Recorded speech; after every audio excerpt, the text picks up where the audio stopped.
gente querida, vamos embora para mais um vídeo de hoje. Quem acordou cedinho, já limpou a casa, já preparou a comida, já colocou roupa para lavar. Então vamos começar aqui, porque o trabalho ainda continua e nos chamamentos de hoje nós estamos na 7ª fagulha. Entre a carência e o desejo. Olha que coisa sensacional discutir esse tema. Ele coloca aqui que a palavra legado, pelo nosso dicionário, né, do Antônio Wise, ele coloca como alguma coisa pela qual queremos ser lembrados. E ele ainda acrescenta aqui: algumas pessoas estão nessa vida e só querem sair dessa vida aqui tendo cumprido ali com as suas tarefas. Não tem grandes ambições. Lembra que a gente falou um pouquinho dessa palavra nas fagulhas anteriores? Então, tudo aqui vai girar em torno do desejo. Somos seres de desejo. Somos seres pensantes que temos autoconsciência. Somos seres de relação. Então, nós vivemos num mundo em que aquilo que nós fizermos pode ter alguma expressividade, pode ter alguma notoriedade. Então, eu posso, aqui com os vídeos, por exemplo, ficar conhecida por algumas pessoas. Elas não sabem quem eu sou, mas encontram lá o vídeo e vão descobrir, ó, essa aqui é uma psicóloga, a Márcia Mendo, ela está fazendo os vídeos. Ela já fazia vídeos antes, no período da pandemia, em outro canal. E agora eu comecei a fazer os vídeos no meu canal pessoal, né, do YouTube. E estou convidando as pessoas para esse processo terapêutico de autoanálise, autoconhecimento, reflexões sobre a vida, sobre o nosso propósito, a partir das leituras que nós fizermos. Então, olha, vocês passaram a me conhecer, estou aqui deixando alguma coisinha no mundo. Acontece que isso parte de um desejo meu. Desejo de ser conhecida, de não ser esquecida. No meu caso, não é bem isso. No meu caso, é o desejo de transmitir o conhecimento que eu tenho, porque a gente não pode reter as coisas. Elas não são minhas, elas não me pertencem. As verdades, os conhecimentos, as leis da natureza, elas pertencem à natureza, ao mundo. Elas têm que circular. Então, no meu pensamento, na minha crença, a minha realidade é essa.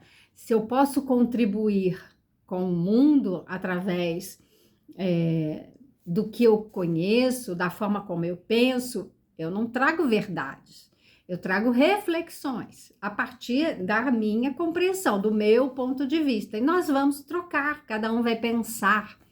E não só do meu ponto de vista, mas também a interpretação que eu faço do ponto de vista de outras pessoas. Tá? Quando eu trago a leitura de um livro, eu estou falando pelo autor, mas eu não sou o autor. E eu começo também a trazer a imagem. Então, eu falo dessa obra e cito o Roberto Tranjan, já citei o Rubem Alves, que a gente vai lembrar dele aqui de novo. Essas pessoas também contribuíram com o mundo, deixando esse legado, né? Deixando os seus conhecimentos, reflexões. Elas fizeram algo que podem ser utilizados, né? Esses conhecimentos, essas obras, elas podem ser utilizadas com um propósito nobre, né? Para engrandecer, enriquecer a vida e transformar a vida de pessoas. Então, eu compartilho também desta visão. Mas muitas pessoas, e muitas mesmo, passam pela vida sem nada legar. Então, algumas pessoas fazem história, outras, esse sentido de fazer história aqui, é no que ele está falando do legado dessas pessoas serem conhecidas. Não que nós não façamos histórias. Então, neste ponto, eu vou dizer aqui, todo mundo faz história, todo mundo conta uma história, todo mundo deixa uma história. Eu vou ter que entrar aqui numa discussão com essa questão do legado, porque todos nós que somos pai e mãe, temos ali uma missão. Nós temos um trabalho, missão como trabalho, tá? Não é nada assim também de se colocar como uma pessoa mega importante para o mundo. A gente é mega importante para aquela criança. Então, nesse sentido, nós temos uma missão, um compromisso quando colocamos uma criança no mundo. Outras pessoas vão escolher outras missões, outros trabalhos para contribuir com o mundo e as pessoas. Mas só o fato de termos um filho, nós já temos aqui alguém para deixarmos esse legado, passarmos adiante e preparar aquela criança para o futuro. Porque a criança é isso. Nós estamos deixando com ela a forma como a gente vê o mundo. A gente transmite isso para a criança. A gente transmite regras, a gente transmite os valores, a gente transmite a linguagem, a cultura. Nós transmitimos nossas crenças. E vai por ali também muitas dores. Vou abrir aqui um parênteses, né? Eu estou organizando um workshop de lançamento para um grupo terapêutico com mulheres. E o nome inspirado foi Maria Madalena. Por que Maria Madalena? Olha que coisa, assim, linda, né? Lembra que eu falei dos elogios? Mas assim, a sensação que eu tenho quando eu digo esse nome é de uma amorosidade. É como se eu estivesse vendo a paisagem mais bonita desse mundo. Por quê? Porque nós temos uma mulher que passou por dificuldades, certamente, e nesse encontro com Jesus, né, nos ensina ali o Novo Testamento, que Jesus retirou dela 7 demônios, né? Então, assim, não vamos entrar aqui nessa discussão, mas eu entendo que muito do que está escrito ali é metáfora. Então, o que foi que Jesus retirou daquela mulher? Porque nós podemos ter, por demônios, milhares de preocupações na nossa cabeça. Nós nos atacamos todas as vezes que nos depreciamos. Ai, eu não sou capaz. Ai, como eu sou feia. Ai, como eu sou burra. Ai, isso são os meus demônios. São as entidades que, na verdade, fazem parte de mim. Não precisa ser nada de fora, não. Como pode também ser, né, outras pessoas falando a meu respeito e eu vou me sintonizando com aquilo, eu vou recebendo aquilo. Mas a Maria Madalena nesse encontro com Jesus, ela se liberta dessas coisas e passa a entender que Jesus é a expressão do amor. Então, por isso que eu chamei o workshop da dor ao amor. Ela encontra ali, naquele homem, a mensagem que é o maior legado da humanidade. Não estou aqui falando de religião, tá? Eu estou falando da mensagem daquele homem chamado Jesus e que conquistou, né? Tanto que o tempo ficou dividido, né? Ficou a era antes do Cristo e depois do Cristo. Ele foi um divisor, né? Do que seria o mundo antes e depois dele, da sua passagem, das suas mensagens. E se nós pudermos entender que ele, com o seu legado, ele está nos ensinando como a agir no mundo, como o nosso modelo, então não é esperar que ele faça por nós, é aprender com ele o que é que eu devo fazer da minha vida. Então, é nessa relação que a gente pode encontrar com as crianças, essa nossa missão, deixar o nosso legado ali, passando para ela tudo que ela precisa para se desenvolver e se tornar uma pessoa ciente dos seus compromissos, uma pessoa ética e uma pessoa com autonomia, uma pessoa com... tá me escapando a palavra agora, mas autenticidade, né? Porque ela vai agir no mundo como ela é. Ela se tornou aquilo que ela veio ser.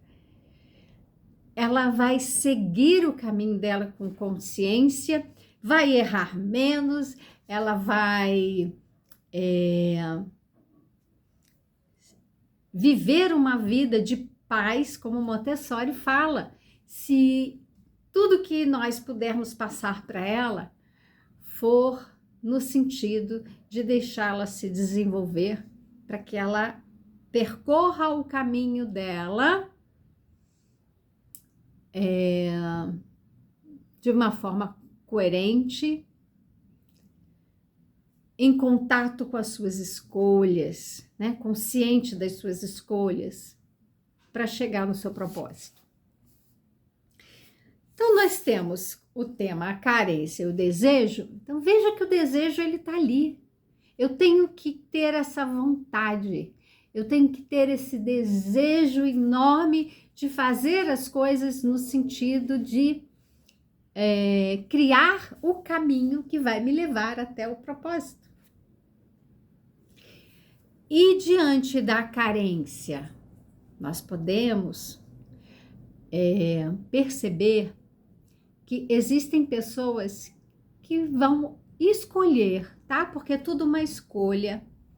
Não é falta de oportunidade como se fôssemos pessoas privilegiadas. Eu abro também outro parênteses aqui para dizer que nós não somos seres privilegiados.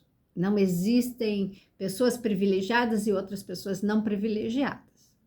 Ah, Márcia, mas a pessoa nasceu numa família que tem dinheiro, que deu amor, que colocou nas melhores escolas. Isso não é ser privilegiado com relação àquela que nasceu numa comunidade pobre, que os pais estavam desempregados, passou fome, ficou doente. Isso é uma forma de ver, é uma forma de interpretar. Então, isso é um ponto de vista. O que eu entendo que é chamado como privilégio, eu digo que é responsabilidade, é um compromisso. Se você recebeu tudo isso, bons estudos, uma família amorosa, um lugar bom para morar, alimento, nada te faltou, então você recebeu, agora você tem um compromisso de dar. É um compromisso, é uma responsabilidade, não é privilégio, entende? Você tem que deixar agora o legado, você tem que retribuir, você tem que dar tem que... você está usando essa expressão, é ordem, né? No meu entendimento, é isso que nós temos que fazer. Nós temos que devolver para o mundo aquilo que nós recebemos no mundo. É uma troca. E essa troca, ela gera abundância. Por quê? Porque se eu recebo e eu recebo, né, eu dou, então, todo mundo tem, todo mundo. Por isso que eu estou aqui também. Aquilo que eu recebi, eu dou. Eu tenho meu trabalho remunerado, mas eu também criei canais em que eu faço trabalho voluntário. Então, eu presencialmente eu faço grupos em que eu dou palestra, em que eu faço alguns trabalhos terapêuticos. São caminhos que eu encontrei para fazer essa troca, né? Para cumprir com o meu compromisso de dar e receber, de fazer fluir, de fazer com que a vida que é dinâmica, ela é esse fluxo, ela não fique ali. Já viram o Mar Morto? O Mar Morto, ele recebe as águas, né, dos rios, né, recebe as águas dos mares e ela não transmite. O mar é morto por conta da grande quantidade de minerais, né, o sal não consegue ter vida naquelas águas. O que isso significa? Qual é o exemplo disso para nós? É que quando a gente recebe demais e não transmite adiante, esse legado ele não é transmitido, fica só conosco, isso vai densificando, isso vai criando. Eu acredito numa uma dívida de gratidão com o universo, com as pessoas, com as leis da natureza, porque a natureza é isso, são esses ciclos, são essas transformações, são as metamorfoses, isso que precisa fazer com que todos tenham oportunidade de evoluir, de melhorar, de se desenvolver. Então, a carência, ela é transitória. A falta, ela é transitória. Nós recebemos em abundância. Então, se eu tenho, eu posso dar, posso distribuir. E com as crianças eu vou transmitir para elas. O que tem que ser o meu motor para fazer esse processo, me tirar dessa inércia? É a minha vontade. Eu tenho que ter vontade de fazer esse trabalho, de contribuir com todos. E aqui no exercício, ele coloca a carência e o desejos como faces da mesma moeda. Olha que interessante, né? E ele até faz a pergunta, cara ou coroa, né? Carência ou desejo? E se a gente lembrar da historinha do Rubem Alves, que eu falei que eu ia retomar aqui, a carência fez com que a pessoa buscasse recursos para realizar, porque o motor que faz com que a gente execute, vá em busca, somos seres de busca, vá em busca daquilo que nós queremos, é a vontade, é o desejo. E a gente cria esse desejo, muitas vezes, pela falta. Então, eu não tenho, eu quero, o que eu vou mobilizar para conseguir chegar lá onde eu quero? Ou seja, conquistar aquilo que eu não tenho. Então, eles estão ali realmente ligados. carência e desejo. Quando eu não sinto a falta, eu tenho tudo, porque todos me dão. Acontece muitas vezes da pessoa não saber o que ela quer. Ela não teve essa falta para perceber o que lhe falta de verdade. O que ela precisa buscar. E isso complica bastante, porque, por exemplo, uma criança que recebe tudo, ganha todos os presentes, ganha... Ela nem pede, ela não consegue pedir, porque ela não sente nem a falta. Então, ela tem tudo, tudo é dado para ela. Quando ela vai passar por uma situação em que ela terá que escolher, então eu vou fazer o vestibular, eu tenho que escolher para a faculdade que eu vou, qual o curso que eu quero fazer, porque eu tenho que pensar no meu futuro, vou estar trabalhando em que área, né? Qual a profissão? É uma confusão danada. Primeiro porque essa criança vai virar um adolescente que acha que tem que ter tudo que quer. Então, ela passa a querer tudo. E ela acha que tem direito, porque ela recebeu tudo dos pais e ela, então, tem direito. Eu tenho direito a entrar nessa faculdade aqui. Então, olha para o pai e para a mãe e fala assim, agora me dá isso aqui, né, que tá me faltando. Vocês sempre preencheram a minha falta, o meu vazio, eu nunca pude vivenciar o vazio e até a frustração, porque de fato a gente não pode ter tudo que quer. Imagina se eu me apaixonar por alguém e essa pessoa não se apaixonar por mim e eu falar, não, mas eu quero me casar com essa pessoa. E essa pessoa falar, não, mas eu não quero me casar com você. E aí? O que faz? É um tormento para alguém que não sabe viver a experiência da frustração. Não existe dinheiro para pagar e comprar a pessoa para ela se casar, né? Que se faça isso, a gente já está trabalhando numa área de uma ética, né? Muito questionável ali, né? Questão moral e ética ali, a gente já, né? Vai encontrar ali umas situações estranhas. Mas não vou entrar nisso aqui. Volta lá para essa experiência.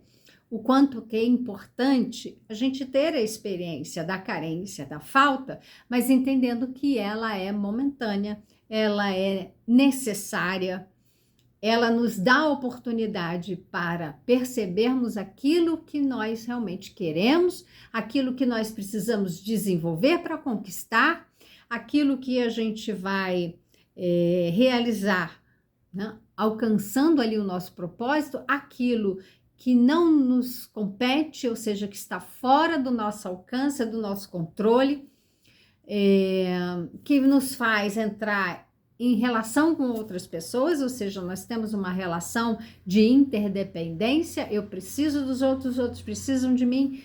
Então, para conseguir aquilo que eu quero, existe nesse mundo de relação o que o outro pode contribuir comigo e até viver a frustração de fato, não conseguir, naquele momento, pelo menos, aquilo que eu desejo. O que também não retira de mim a capacidade ou a possibilidade de fazer alguma coisa para que no futuro eu possa conseguir. Então, vamos dizer, se eu não estou preparada para desenvolver um determinado trabalho, eu tenho que me capacitar. E na capacitação eu posso levar desde alguns meses até alguns anos se eu precisar fazer, por exemplo, uma faculdade. Então isso tem que estar em perspectiva. Quais são os esforços que eu tenho que fazer? Que necessidades eu tenho? E a criança também, ela vai precisar desenvolver todas as suas competências, habilidades, e para isso ela vai precisar estar na relação, ela vai precisar de oportunidades para isso, ela vai precisar experimentar, explorar, desenvolver né, competências muito anteriores, então a curiosidade que vai permitir que ela explore, uma linguagem, ou seja, o caminho não tem fim. Nós vamos percorrer essa jornada de desenvolvimento e vocês percebem que isso está tudo atrelado ao autoconhecimento, porque na carência, ali na falta, e que eu começo a perceber se aquilo de fato é importante ou não. Será que isso aqui que está me faltando, eu preciso realmente? Ou é um capricho e não uma necessidade? Eu posso ter coisas, né, que atendam os meus caprichos? Podemos. Mas é importante que não falte atenção para aquilo que nós precisamos, né? Temos a necessidade de desenvolver esses recursos para que nós possamos nos tornar plenos, né? Então, a carência e o desejo, eles caminham ali juntos. E a proposta, no caderninho que nós temos, a lista dos nossos desejos, a lista dos quereres, aquilo que realmente eu quero para mim, a gente vai revisitar essa lista. Dá uma olhadinha lá. Vê se realmente isso que você está querendo é por conta de alguma carência. Que carência é essa? O que é que te falta? E isso que te falta é algo essencial. Olha que palavra importante, nós vamos falar disso mais para frente. Essencial na nossa vida para que a gente possa se desenvolver, ou é um capricho? E tá tudo bem, não estamos julgando, tá? Tudo bem atender os nossos caprichos, mas cuidado se a gente abrir mão de atender as nossas necessidades e as necessidades daqueles que estão conosco. O nosso legado sempre né, a nossa história, tudo que nós fizermos se constitui um legado que vai ser passado adiante. Vai ser passado adiante. Nós estamos sendo observados. Nós somos modelos para algumas crianças. Então, não vamos nos iludir. Não é porque eu não sou famosa que aquilo que eu sei e estou transmitindo para outras pessoas não vai ser um legado importante. As nossas histórias de vida, elas não precisam ser histórias fantásticas, como histórias de super-heróis. As nossas histórias, elas precisam ter um sentido, né? Estamos aqui falando de propósito, então é disso que nós estamos aqui, né? Nós estamos falando, pensando, construindo, buscando entender, fazendo as nossas escolhas. Então, traça essa lista e vá olhando para ela já com esse discernimento, né? É um temperinho a mais. Aquilo que realmente eu quero e preciso, aquilo que eu só quero por ser um capricho. Não é uma necessidade. E o que eu posso fazer com isso? Como que da falta eu posso caminhar para a realização, para o propósito? A falta que eu tenho hoje aponta para o meu propósito? Então é legal a gente perceber, tá? E a gente se vê na próxima fagulha.